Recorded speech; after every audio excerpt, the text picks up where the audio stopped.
What's going on, mamas? I have a question for you. Are you guys struggling to maintain your sense of work-life balance? I am. And if you are too, you're definitely gonna wanna stick around for today's video because I'm sharing 3 very helpful tips for you to reset that balance. Oh boy. So I'm loving this self-care for mom series because as I share all of these insightful tips with you guys, I'm constantly reminded of just how much work I have to do. But that's the point, right? Like, we are one another's accountability partners. By the way, what are you guys drinking today? Are you having some tea? Are you having coffee? Or are you having wine? So I'm drinking tea because I have to drink tea because I'm on a cleanse, but it would certainly be an espresso day today. All right, mamas, let's get into it. So the first tip I want to share with you guys today when it comes to restoring work-life balance is to set clear boundaries. So setting clear boundaries can be tricky and it definitely takes a lot of discipline. So one of the clear boundaries that I'm committing myself to establishing is limiting my phone use outside of working hours. So we all know how difficult it can be to put the phone down once you're home and you're in your family routine, but your family will thank you. And honestly, 99% of the time, whatever it is that you're attending to on your phone can certainly wait until the next day. We are all guilty. It's so easy to get sucked into social media or emails or whatever else it is that's holding your attention.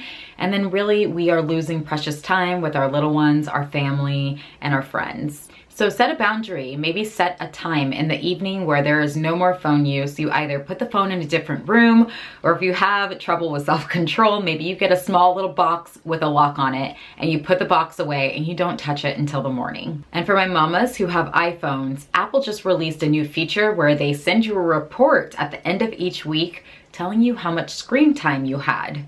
So this can be frightening, but it's important in navigating where you want to go, right? Like, unless you know where you are, it's hard to set a goal and say, I'm going to decrease my phone use by 25% or 30%.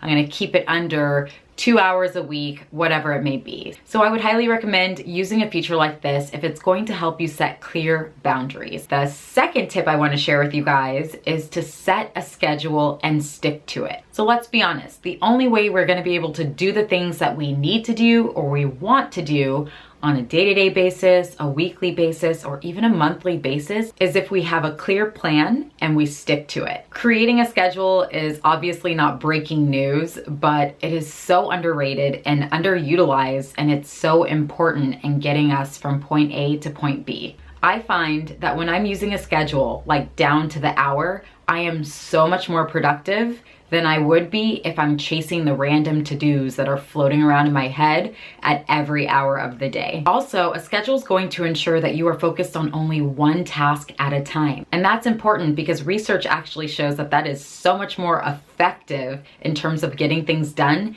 than attempting to multitask. And that schedule is going to help ensure that you make it to yoga or spin or that nail appointment that you've been dying to get to because you're laser focused on each task on your schedule until it's completed. The final tip I want to share with you guys today on how to restore your work-life balance is learn to say no and protect your yeses. This is easily one of the best pieces of advice I have ever come across in my life. And it tends to resonate more and more the older I get. So we have to understand that when we constantly say yes to things, either because we're scared or we don't know how to say no or because we feel bad, then what we're really doing is we're saying no to other opportunities that we'd probably much rather do. Because the fact of the matter is there's only so much time in a day or a month or a year, and we can only commit ourselves to so much. So be very mindful of what you are choosing to say yes to. Saying no definitely takes some practice for some of us. It did for me, but I promise you,